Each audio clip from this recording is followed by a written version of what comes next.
Responsibility और वो दोनों की हो गई थी, बेलर और बेली की। पर वो जब उसमें बेली में जाते हैं तो लियन आ जाता है, लियन, तो वो आप शुरू करेंगे अभी। Okay, so we have to start from Lian topic, right? जी sir. Okay, so first thing, I think we shared your knowledge about Lian. Like Lian concept is clear or not? Or should I start again from Lian? Sir आवाज slow आ रही है आपकी। अच्छा sir, अब कैसी आवाज़ आ रही है आप सबको? अब ठीक है। मैं ये कह रहा हूँ सर कि जो लियन टॉपिक को मैंने एक कॉमन कॉन्सेप्ट बताया था, वो क्लियर है कि पहले वहाँ से लियन बता। तो बताया ही नहीं था सर, आपने शुरू करना था आपको। सर आप थोड़ा पिछला क्लास रिवाइज करा, ये करा नहीं था कोई मैंने। बात नहीं, लियन तो कोई बात आपको नहीं, शुरू करना था सर अभी, कोई बात बेली नहीं, वाला। कोई 170 नहीं, क्लॉज 170 से आना था, आपने बोला था मैं लियन और फिर वो मॉर्गेज दोनों बताऊंगा। कोई नहीं, कोई नहीं, मैं वहीं से स्टार्ट करता हूँ सर, ठीक है। तो जी सर। आप बेसिकली पहले लियन को ऐसे इंट्रो वे में समझते हैं कि लियन एग्जैक्टली ये होता है ना, कि जब भी हम किसी से कोई काम कराते हैं, ओके, जैसे मैंने एग्जांपल बताया था, मतलब कैजुअली ऐसे बताया होगा कि एक टेलर है और उससे मैंने शर्ट को सिलाया, ओके, तो उसने मेरे शर्ट की स्टिचिंग दिलाई, उसने सिलाई किया, तो उसके पास ये राइट आ जाता है कि जब तक हम उसका वो पेमेंट नहीं करते हैं, तब तक वो हमारे शर्ट को होल्ड करके रख सकता है। लाइक वो हमारे शर्ट को होल्ड कर सकता है क्योंकि मैंने उसका पेमेंट नहीं किया। एंड जब हम उसको पेमेंट कर देते हैं तो हमारे शर्ट को हमें दे देता है, ओके। सो उसके पास बिफोर पेमेंट जो उसे एक तरीके से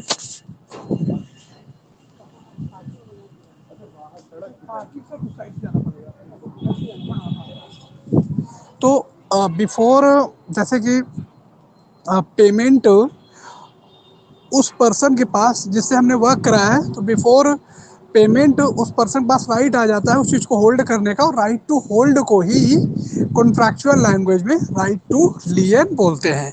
राइट टू लियन सिर्फ इसलिए किया जाता है कि जो उसने वर्क किया है, वर्क के बदले जो उसको पेमेंट मिलना चाहिए था तो वो पेमेंट नहीं मिला है, तो उस पेमेंट को रिकवर करने के लिए आपकी चीज़ों को होल्ड करके रख लेता है, तब तक के लिए रखता है जब तक कि आप उसका पेमेंट नहीं कर देते। और ये सभी जगह पर अप्लाई होगा, सिर्फ एक शर्ट की बात नहीं कह रहे, XYZ आप कार की भी सर्विस कराते हो, तो जब तक आप उसे पे नहीं कर देते हो वो आपको जाने नहीं देगा। आप होटल में जाते हो तो जब आप चेकआउट करते हो तो अगर कोई कॉस्ट उसका जब ऐसे आपने पहले पेमेंट करते हो, ठीक है, बट आपने एक्स्ट्रा कुछ यूज किया और पेमेंट मारे तो 1000 2000 हो रहा है, तो जब तक आप पेमेंट वो नहीं कर देते हो तो आपको वो होल्ड कर देता है, लाइक चेकआउट आपका नहीं होने देता। Is it clear? Clear sir, clear.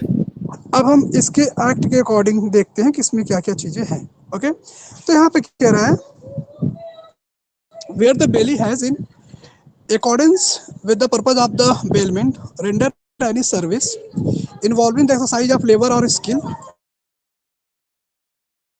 bailed he has in absence of contract to the contrary a right to retain goods, right to retain such good in the sense a right to hold to that goods, okay।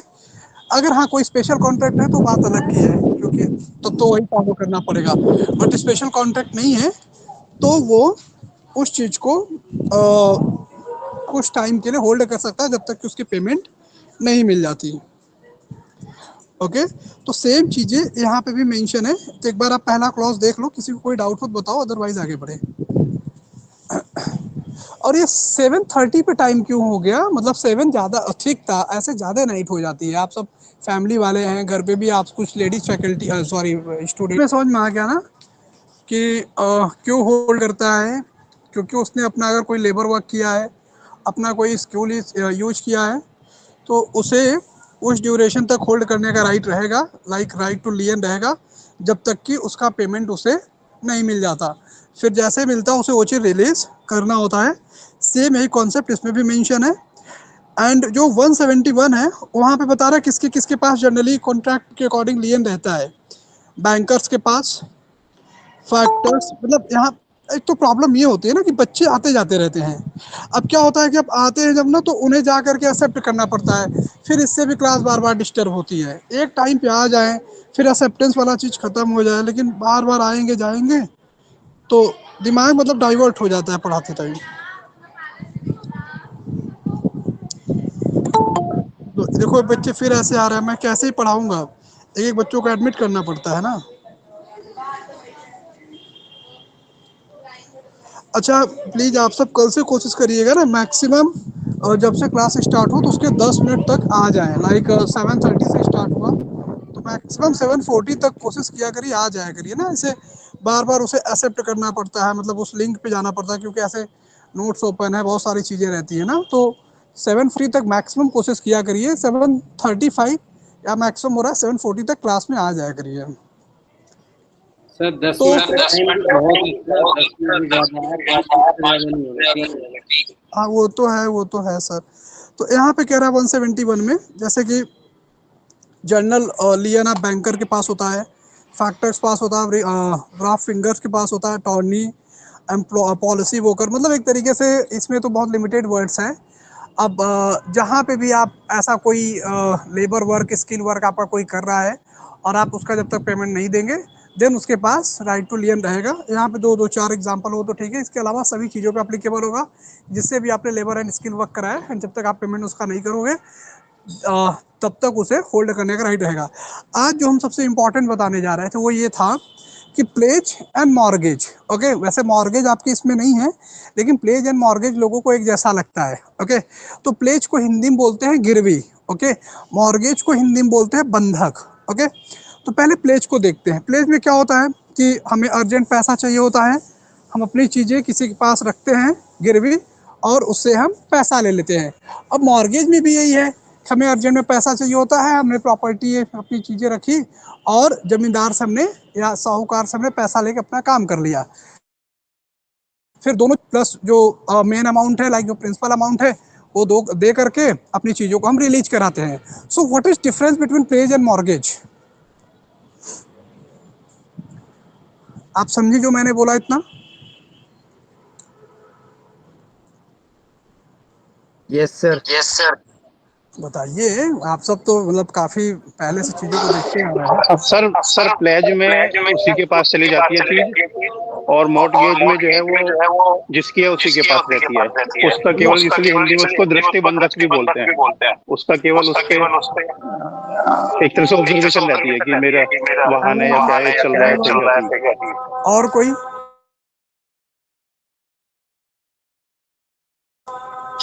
मतलब अगर mortgage में जो है actual में technically चीज मालिक के पास ही रहती है, और वो जो है एग्रीमेंट्स होता है उसके थ्रू होता है।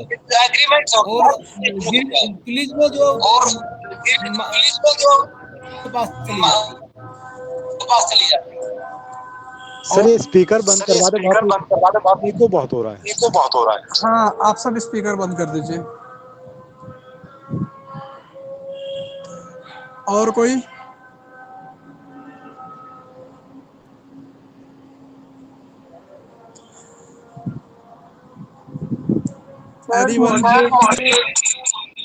मॉर्गेज में कस्टडी नहीं ट्रांसफर होती है।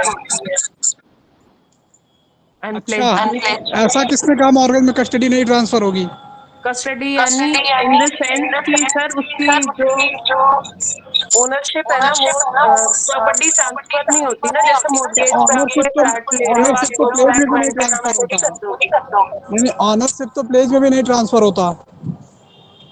मैं तो प्लेज के बारे में सर, मैं मॉर्गेज पे बता रही थी। नहीं, मैं बता नहीं, दोनों में डिफरेंशिएशन बताना ना, जैसे कि दोनों एक जैसे लग रहे हैं ना मॉर्गेज प्लेज, क्योंकि दोनों पैसे का आपको रिक्वायरमेंट होती है।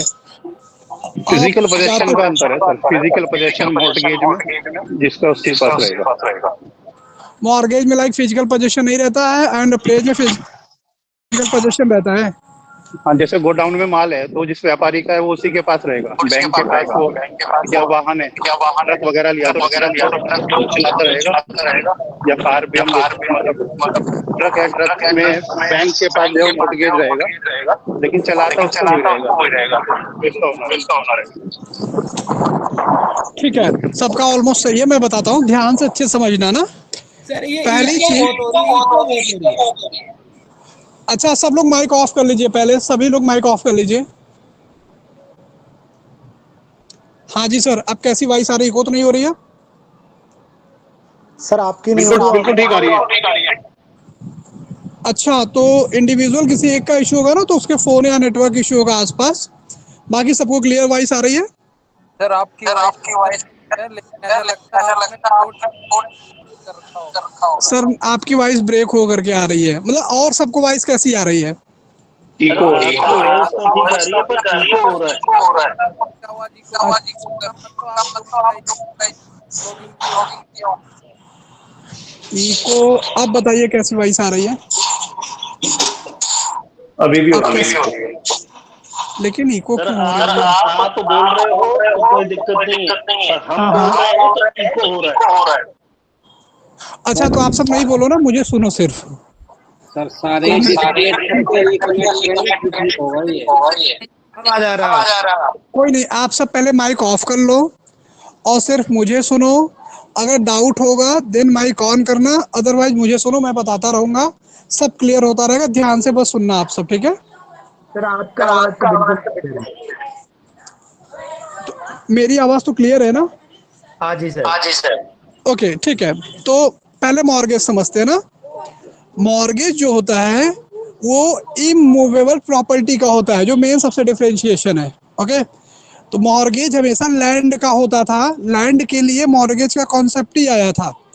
ओके, तो मॉर्गेज हमेशा इमूवेबल प्रॉपर्टी यानी कि लैंड का होता है। ठीक, प्लेज जो होता है वो मूवेबल प्रॉपर्टी का होता है, जैसे गोल्ड हो गया, सिल्वर हो गया। ओके, या जो भी मूवेबल नेचर की चीजें होती है उनको हम गिरवी रखते हैं, उनके लिए प्लेज वर्ड यूज किया गया था। ओके, जैसे गोल्ड स्मिथ के पास जाएंगे, सोनार के पास जाएंगे, तो सोना या चांदी तो उसके पास हम रखते हैं ना, और फिर उससे पैसा लेते हैं, और फिर वो बताता है कि ऐसा है कि जब भी आप छुड़ाने आओगे इस चीज को, तो आपका ये प्राइस जितना आप लिए हो मुझसे सोने के बदले, प्लस आपका जो भी इंटरेस्ट होता रहेगा वो आप मेरे को दोगे, देन मैं आपको ये आपका प्रोडक्ट रिटर्न कर दूंगा।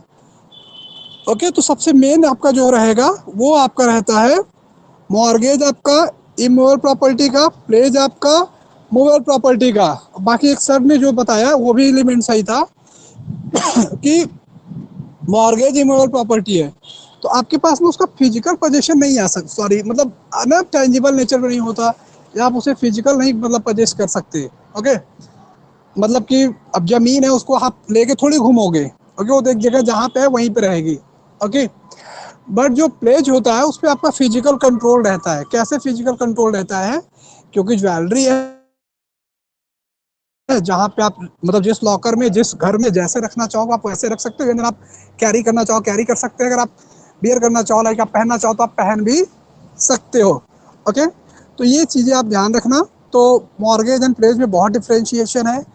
और मॉर्गेज में आपने टीपी अगर पढ़ा होगा तो एक रूल और होता है कि वंस मॉर्गेज ऑलवेज मॉर्गेज, मतलब आपने एक बार मॉर्गेज कर दिया है तो आप भी छुड़ा सकते हो, या आपकी आने वाली कोई भी जनरेशन उसे रिलीज करा सकती है, बट जो भी उसके अमाउंट्स हो रहे हैं वो उसे देना पड़ेगा। ओके, बट प्लेज आपका ड्यूरेशन संबंधित हो सकता है, like once pledge always pledge नहीं होता है। ये कह दिया गया टर्म्स एंड कंडीशन साथ, लाइक कॉन्ट्रैक्ट साइन हुआ कि आपका ये प्रोडक्ट मैं 5 ईयर के लिए रख रहा हूँ। अगर 5 ईयर में आप प्रिंसिपल अमाउंट प्लस ब्याज मान लेते हैं 10,000 होता है, आप अगर नहीं दे करके रिलीज कराए सो ये मेरा हो जाएगा। तो ऐसा भी होता है, बट ये मॉर्गेज में नहीं हो पाता था क्योंकि मॉर्गेज में बहुत जमींदार इसका मिसयूज कर लिए थे, लाइक प्रॉपर्टी को रख लेते थे और उन्हें देते ही नहीं थे। और आज तो उतना नहीं लोगों का प्रॉपर्टी के साथ मतलब अटैचमेंट है, पहले बहुत इमोशनली अटैचमेंट होता था, लाइक धरती को अपनी माँ मानते थे और उनका ये रहता था कि मेरे दादा इस घर में रहे हैं, मेरे दादा के दादा इसमें खेती कर रहे हैं, तो हम भी इसी घर में रहेंगे, हम भी इसी में खेती करेंगे, कोई जॉब नहीं करेंगे। मतलब बहुत ही ज़्यादा इमोशनल जो अटैचमेंट होता था, अब ये नहीं रहा, पहले बहुत होता था। और उसके लिए मतलब बहुत सारे ऑफेंसेस होते थे, जमींदार उसके लिए बहुत मतलब लोगों पे बहुत अत्याचार टाइप में लाइक बहुत मिसबिहेव भी करते थे। ओके, तो फाइनली कोर्ट का डिसीजन आया था कि वंस मॉर्गेज ऑलवेज मॉर्गेज, जिस पर्सन की लैंड है वो कभी भी इसे रिलीज करा सकता है। So is it clear to everyone? Yes sir. अब देखते हैं pledge according to this act. So it's definition is given 172 and pledge तो एक टॉपिक हो गया, बट प्लेज के लिए जो 2 पार्टीज की रिक्वायरमेंट होती है, so first one is पॉनर, PAWNOR पॉनर। Second one is pony, PAWNEE। जैसे वहाँ पे प्रॉमिसर प्रॉमिसी था, ऐसे यहाँ पे पॉनर एंड पॉनी है। सो पॉनर इट्स मीन्स लाइक जो गिरवी देता है। जैसे मेरे को पैसे की रिक्वायरमेंट है, मैंने अपनी गोल्ड की चैन को गिरवी रख दिया, प्लेज कर दिया। सो आई एम अ पॉनर। जो गोल्ड स्मिथ है, लाइक जो सुनार की दुकान का ऑनर है, जिसके पास मैंने रखा, जिससे मैंने पैसा लिया, that person is pawnee. Okay, and process, like जो प्रोसेस हमने फॉलो किया, like giving gold chain and taking money, so that process is a pledge. Is it clear?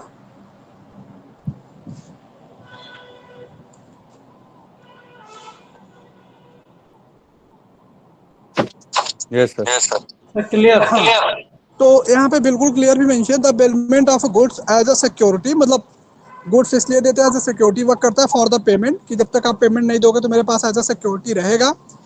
जो परफॉर्म करेगा, मतलब ये जो परफॉर्मेंस ऑफ प्रॉमिस हुआ, इसी को हम प्लेज बोलते हैं। Like that process is known as a pledge, जिसमें कि 2 पर्सन हो गए, लाइक बेलर, मतलब बेलर इनसे जो दे रहा है, जिसे हम प्रॉमिसर भी बोलते हैं, that is known as a pawnor. जो रिसीव कर रहा है, लाइक जो गोल्ड स्मिथ है, ओके, तो वो आपका पॉनी हो जाता है।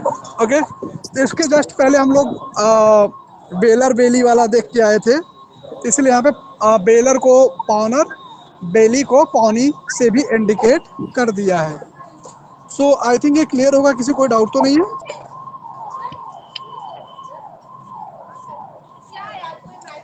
Is it clear to everyone?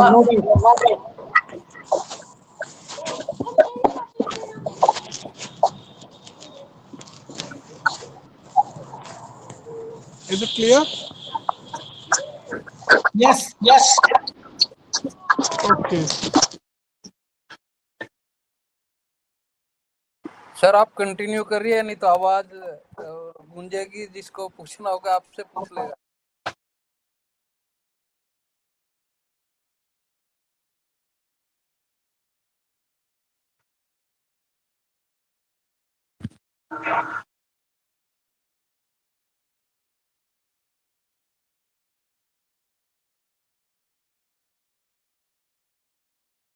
आवाज नहीं आ रही सर।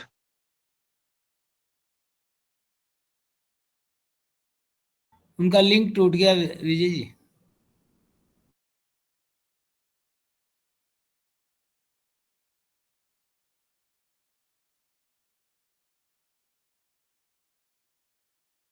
ओके, तो आई थिंक आपको ये बेलर वाला कॉन्सेप्ट, सॉरी बेलमेंट प्लेज वाला कॉन्सेप्ट क्लियर हो गया होगा।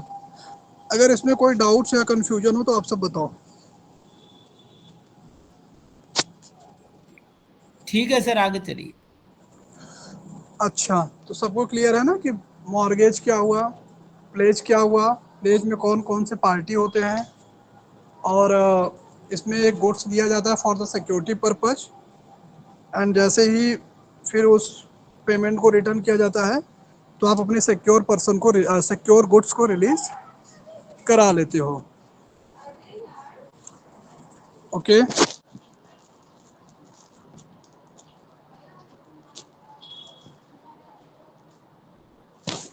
Okay sir.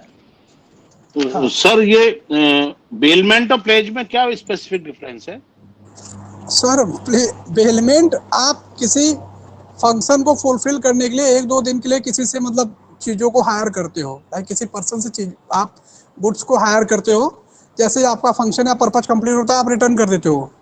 प्लेस तो आपका ये हो गया कि आपको फाइनेंशियल रिक्वायरमेंट है, तो आप एज ए सिक्योरिटी अपने गुड को रख करके फिनेंस आप लेते हो, लाइक पैसे लेते हो आप, और जब भी आप उसे रिटर्न करते हो तो आपकी गुड्स आपको रिटर्न हो जाती है। तो दोनों में ह्यूज डिफरेंस है। ये आपकी नेसेसिटी को फुलफिल कर रहा है, लाइक फाइनेंशियल नेसेसिटी को फुलफिल कर रहा है जो प्लेज है, जो बेलमेंट है वो आपके फंक्शनल, लाइक जो भी आप फंक्शन ऑर्गेनाइज किए हो, जो भी आप सेलिब्रेशन कर रहे हो, उस नीड्स को फुलफिल करता है। क्लियर?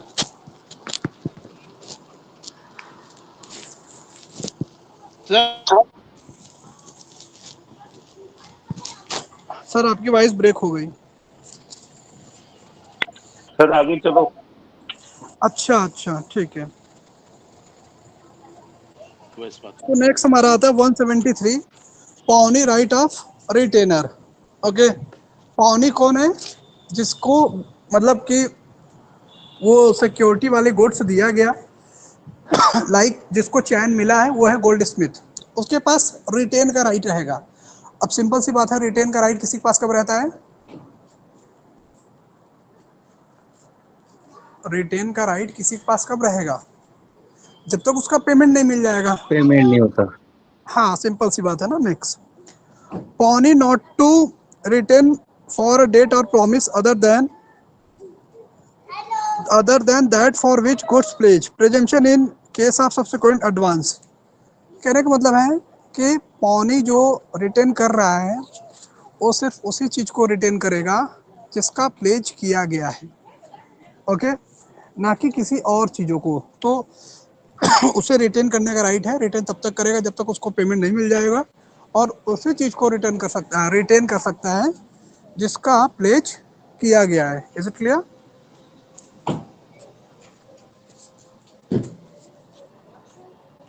Is it clear? जी sir.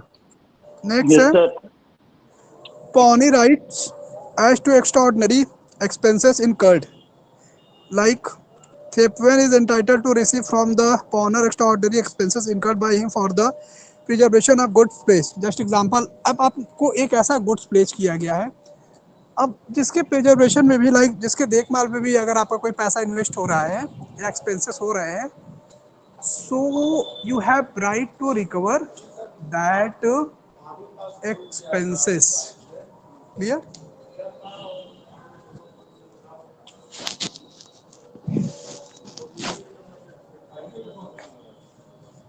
Is it clear? Yes sir. Next आता है आपका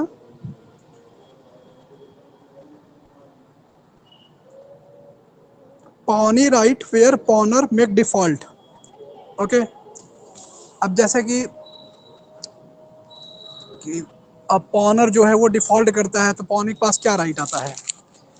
तो यहाँ पे है, if the pawnor make an default in payment of the debt performance at the stipulated time of the promise, respect of goods were placed, the pawnee has bring suit against the pawner upon date or promise and retain the goods pledged as a collateral security sell by him the pledge।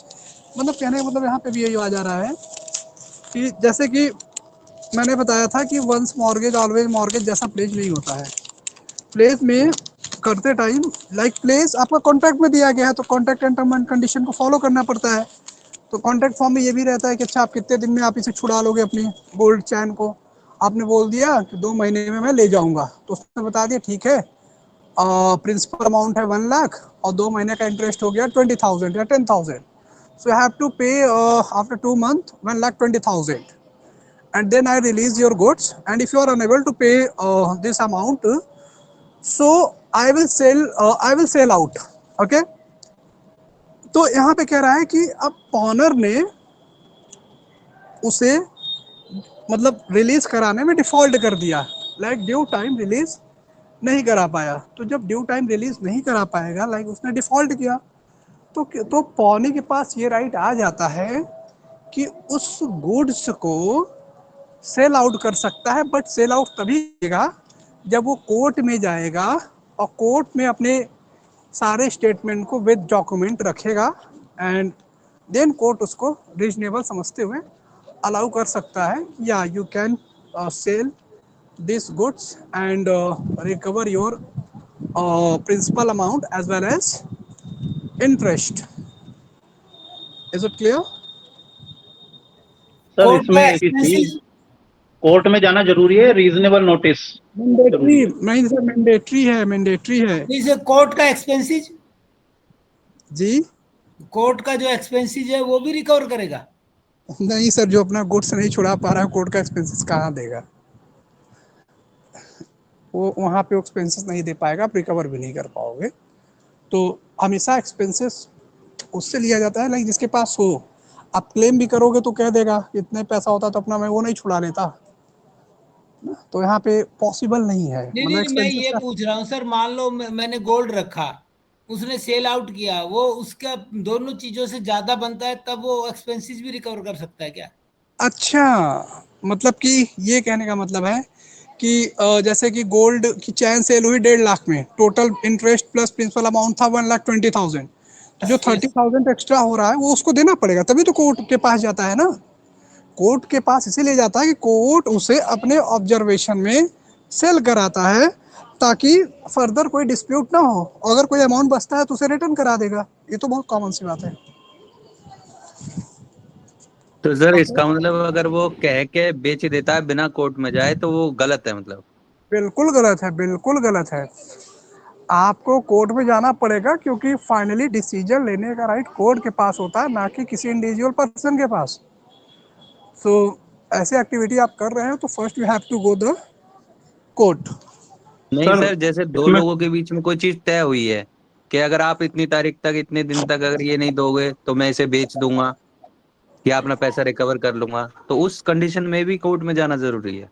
बिल्कुल court में जाना जरूरी है, और इसलिए जरूरी जाना होता मतलब जरूरी होता है क्योंकि जब आप जाते हो तो कोर्ट उस पर्सन को एक नोटिस देता है कि ऐसे समझो कि जब भी कोई कोर्ट में केस जाता है तो कोर्ट डिफेंडेंट को नोटिस देता है कि ऐसा ऐसा है, और नोटिस इन द सेंस समन कि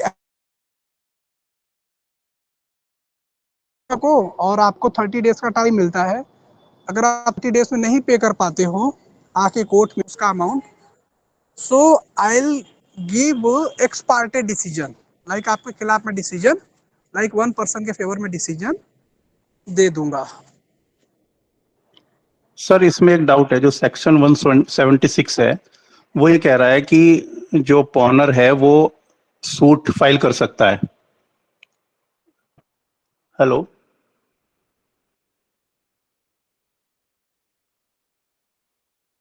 हेलो, आवाज नहीं आ रही।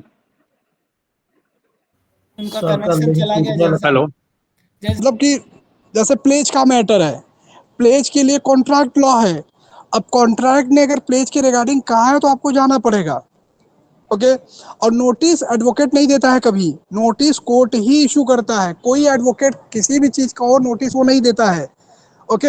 एडवोकेट नोटिस भिजवाता है, अपना पैसा लेता है, फीस लेता है, वो आपकी चीज़ों को कोर्ट में फाइल करेगा, कोर्ट उसे एज ए समन नोटिस मतलब भिजवाएगा, ओके। तो कोई एडवोकेट चाहे कितना बड़ा एडवोकेट क्यों ना, even advocate general attorney general ही क्यों ना हो, उसके पास खुद राइट नहीं रहता है समन इशू करने का, नोटिस देने का, ओके।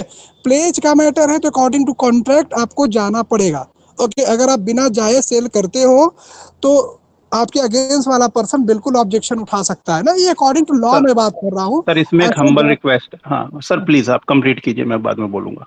नहीं आप बोलिए सर, मैंने कर लिया। हाँ सर 176 में एक हम्बल रिक्वेस्ट है, इसको प्लीज एक बार दोबारा देखिएगा। इसमें जो ओवरवर्ड है ना, उससे ये लग रहा है कि ये दो चीजें हैं कि या तो वो कोर्ट में जाए और कोर्ट की डिक्री की वो वेट करे, या फिर वो एक रीजनेबल नोटिस दे और उसके बेस पे सेल कर दे। और रीजनेबल नोटिस जो एडवोकेट की बात है ना, क्लाइंट के बिहाफ पे एडवोकेट देता है। एडवोकेट से कहने का मतलब ये है कि क्लाइंट के बिहाफ पे देता है ना, कि मेरे क्लाइंट ने मुझे ये इंस्ट्रक्शन दी है और आप जो है इतने टाइम के अंदर मेरा पैसा वापस करें, नहीं तो मैं इसको सेल कर दूंगा।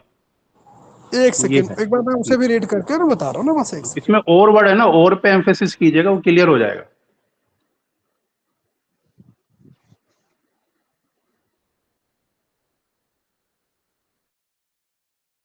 सर एक मिनट ना, कह रहा है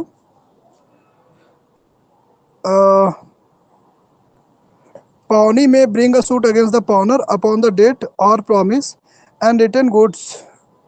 अच्छा ये वाला तो हो गया था डिफॉल्टिंग, अच्छा डिफॉल्ट वाला, हाँ मैं देख रहा हूँ सर, एक सेकंड। पेमेंट और debt of performance of promise to pay the time the redeem of the goods paid at any subsequent before the actual date but must be case addition.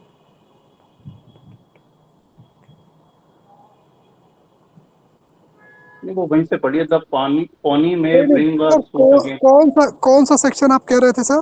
176 में, the पौनी में bring a suit against, third line अच्छा जो है। हाँ, यहाँ पे आ गया, default of payment of promise where the place pawnee may bring a suit against the pawner upon the debt or promise and retain the goods placed as collateral security, or he ओ, may इस sell his, और पे emphasis दीजिए, फिर उसके बाद पढ़िए। बता रहे हैं sir, or promise and retain the goods placed collateral security, or he may sell the thing pledged on giving the pawner reasonable notice of the sale. देखिए 3 चीज जैसे यहाँ पे कह दिया गया, पहला कह दिया गया कि वो कोर्ट में जाए, ठीक है। दूसरा चीज ये कह दिया गया कि कोलेटरल सिक्योरिटी ले ले, लाइक फर्दर आप एक्सटेंड कराने के लिए आपको कोई और चीज आपको उसके पास सिक्योरिटी देना पड़ेगा, तो कोलेटरल सिक्योरिटी वो हो गया आपका। जो तीसरा ये कह रहा है कि on giving the pawnor reasonable notice of the sale. अब reasonable notice of the sale जो देगा, तो आप जो भी लीगल नोटिस, मतलब आपको लीगल नोटिस देना पड़ेगा। लीगल नोटिस का जैसे कि आप एडवोकेट के भी थ्रू आप दिलाओगे तो एक स्टाम्प लगता है, ओके। स्टाम्प जब लगता है तो उस डॉक्यूमेंट की वैल्यू क्वासी जुडिशरी की वैल्यू में आता है। नोटरी लगता है, जैसे कि हर जगह जैसे आप कोर्ट में नहीं गए, लेकिन जब कोर्ट का स्टाम्प भी लग गया, ओके, क्योंकि जब आप नोटिस देते हो एंड कोई भी कोर्ट के डॉक्यूमेंट यूज करते हो तो कोर्ट की ही उसमें आती हैं, आप उस पर अपना नोटरी लगाते हो, जिस कोर्ट का रहता है उसका नोटरी लगता है, ओके। क्योंकि आप लीगल डॉक्यूमेंट आपको यूज कर रहे हो ना, तो उसमें कुछ उस कोर्ट की चीजों को आपको रखना पड़ेगा। नहीं सर, तो वो तो प्रोसीजर की बात हो गई ना। बात ये थी कि उसको सेल करने के लिए भी कोर्ट में जाने की जरूरत है या नहीं। अब वो तो स्टैंप खरीदने के लिए वो तहसील परिसर में गया, उसको कोर्ट में जाना तो नहीं कहेंगे ना। सर वो नहीं कोर्ट में बता कोई रहे, एप्लीकेशन थोड़ी देनी है उसको कि मैं नहीं ये नहीं नोटिस जारी करना चाहता हूँ, आप मुझे परमिशन दें। नहीं, 2 चीज होता है। एक हो गया जुडिशियल अथॉरिटी, ठीक है, जुडिशियल अथॉरिटी में जज मजिस्ट्रेट ये सब आते हैं, ठीक। एक हमारी नोटरी में आते हैं, मतलब वो भी बाई गवर्नमेंट ही बनते हैं, ओके। जो नोटरी इशू करते हैं, जो चीज़ों को नोटरी एंड स्टाम्प वाली चीज़ें जो होती है ना, वो क्वासी जुडिशियल अथॉरिटी में आती हैं। तो उस तरीके से आप उसे नोटरी करा करके, ओके, और कोर्ट के और भी जो प्रोसीजर होते हैं उसमें पे साइन नोटरी हर चीज़ करा के स्टाम्प भी लगता है, स्पेशल उसके लिए नोटरी अपॉइंट होता है। मैंने ऐसे डॉक्यूमेंट यूज किए हैं, मतलब जैसे कि होता है ना कभी कभी कि कहीं मांगता है कि आप जाओ इसे वेरीफाइड करा के लाओ फर्स्ट क्लास जुडिशियल मजिस्ट्रेट से। जैसे मैं अपना बताऊँ, अपना पर्सनल एक्सपीरियंस, मेरे को पीएचडी में एडमिशन लेना था, तो वो कहते हैं कि आपने जैसे कोई अब ऑफेंस या ऐसा कुछ नहीं किया है अभी तक, आप अपने यहाँ के जुडिशियल मजिस्ट्रेट से वेरीफाई करा के लाओ। तो अब यहाँ पे जुडिशियल मजिस्ट्रेट तो थोड़ी ये वेरीफाई करेगा, तो जुडिशियल मजिस्ट्रेट इक्वलेंट टू वहाँ पे जो था उसके सेंस में कि आप अपने नोटरी ऑफिसर के पास जाओ और नोटरी ऑफिसर मतलब कि स्टाम्प लेके जाओ, स्टाम्प पे नोटरी ऑफिसर उसे वेरीफाई कर देगा, अपना साइन कर देगा, अपना जो उसका कोड नंबर होता है और एक स्टिकर उसका लगता है, ओके, वो कर देता है, तो वो क्वासी जुडिशियल माना जाता है, तो वो भी एक्सेप्टेबल होता है। तो यहाँ पे जो नोटिस का मतलब है उसका रहता है और उसमें कोर्ट का नाम भी रहता है, जिस मतलब कोर्ट से वो नोटिस इशू कराएगा, मतलब नोटिस ऐसा नहीं कि अपना वो अपने पैड पे लिख के एडवोकेट दे दिया, तो चाहे वो जुडिशियल अथॉरिटी में है चाहे क्वासी जुडिशियल अथॉरिटी में है, लेकिन वो आपकी जुडिशरी में फॉल करेगा ही करेगा, क्योंकि जब तक जुडिशरी के आप दायरे में नहीं आते हो ना, तब तक वो आपको प्रोटेक्शन नहीं प्रोवाइड कर सकता, ओके। जैसे मैंने एफिडेविट और वो सब नोटरी करा के मैंने सारी चीज़ों को दिया, तो इन केस अगर कुछ होता है तो मैं कह सकता हूँ नहीं मेरा ये फेक या फ्रॉड ऐसे नहीं है, मैंने इन अथॉरिटी से ऐसे ऐसे चीज़ों को करा गया, ठीक है। अब वो बात की बात है, कोई जुडिशियल अथॉरिटी नहीं थी, वो क्वासी जुडिशियल अथॉरिटी में फॉल करती है, ओके। तो ये चीज़ें कहने का मतलब है यहाँ पे। तो रीजनेबल नोटिस का मतलब कि आपको जुडिशियल और क्वासी जुडिशियल का हेल्प लेना ही पड़ेगा, छोटी छोटी चीज़ों को जुडिशियल अथॉरिटी नहीं देखती, सही बात है। तो नोटिस कोर्ट आपको और वो एडवोकेट आपका इशू करा देगा, लेकिन वो with the help of the court, either judicial और क्वासी जुडिशियल अथॉरिटी, ओके। यहाँ पे पॉनर का डिफॉल्ट होने पे हाँ, जो पौनी का राइट है वो बोला गया है। तो पौनी का राइट जहाँ तक मेरे समझ में आ रहा है उसमें ये बोला गया है कि वो कोर्ट में भी जा सकता है और प्रायर नोटिस देके उसको सेल कर सकता है, सेल करवा सकता है। हाँ, तो ठीक सर है, यही है नहीं सर मैं कंप्लीट कर लेता हूँ। और वो जो सामान बेचता है वो बेचने पे अगर शॉर्ट होता है पैसा, तो जो पॉनर होता है उसको उसका कंपेंसेट करना पड़ेगा और ज्यादा उसको ऐड ऑन करके देने में। और हाँ, वही वो सब सामान जब सही है। बेचता है उस हाँ, हाँ। सरप्लस पैसा मिलता है जो प्रॉमिस किया गया था, तो सरप्लस पैसा जो पॉनर के पास जाएगा, the rest amount will pay to the pawnor, उसका मूल उसे मिल जाना चाहिए। ये यहाँ सारी पे चीजें हाँ, ये सारी चीजें सही है। ओके, ये आपने जो ऐड किया कि सेल हो रहा है, अगर घट रहा है तो उसे मिलेगा, बढ़ रहा है तो ऑनर मतलब जिस पर्सन का गुड्स था उसको मिलेगा, वो सब सही है, वो तो बेसिक प्रिंसिपल है। लेकिन एक कॉमन वे में ये ध्यान रखिए कि जब भी आप किसी चीज को सेल करते हो जो दूसरे की चीज है, और दूसरा person by exceptional sir situation like दूसरे की चीज को सेल नहीं कर रहा ना सर, वो तो अपना चीज सेल कर रहा है। नहीं नहीं नहीं नहीं, आप सिक्योरिटी दे, आप पैसे दे करके उसकी चीजों को रखे हो। ओके, तो जब भी आप दूसरे की, पहले वो आपका ऑनरशिप तो उस पे नहीं है ना, वो दूसरे का था, वो नहीं छुड़ा पा रहा रीजनेबल टाइम में, देन आप सेल कर रहे हो ना। नहीं सर, यहाँ पे पॉनर्स डिफॉल्ट बोल रहा है सर, पॉनिस डिफॉल्ट नहीं बोल रहा है। जो पैसा दे रहा है वो डिफॉल्ट करता है, तब की बात हो रही है ये। If the pawnor makes default in payment of the debt or performance, owner तो लेने वाला हुआ ना, जो पैसे ले रहा है, ओनर देने वाला नहीं हुआ।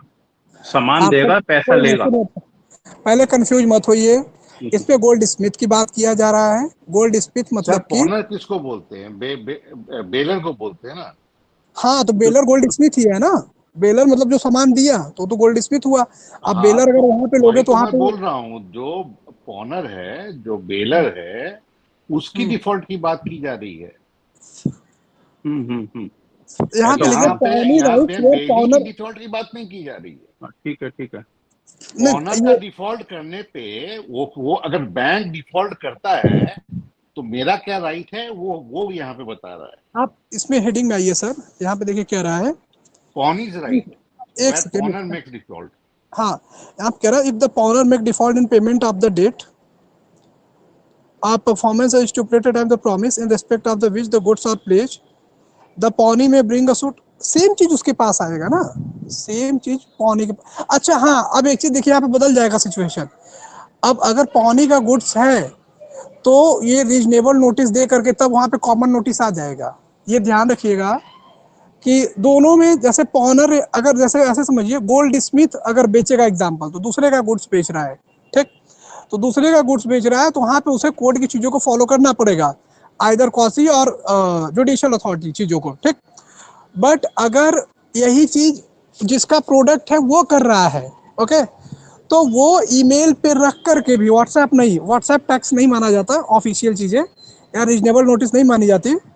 आप बाई डाक कर रहे हो, बाई ईमेल कर रहे हो, ईमेल अगर वो यूज करता हो तो, जैसे हम सब प्रोफेशनल्स हैं यूज करते हैं, तो बाई ईमेल भी अगर कम्युनिकेट किया गया तो एक्सेप्टेबल है, बट कोई यूज करता ही नहीं तो एक्सेप्टेबल नहीं है। तो उसे बाई डाक, जिसका आप रिसिप्ट रखते हो, बाई ईमेल आप कम्युनिकेट करते हो, आपकी चीज़ें हैं, तो आप कोर्ट में नहीं भी जाते हो तो भी आपके पास सेल करने का राइट है, क्योंकि ये आपकी है।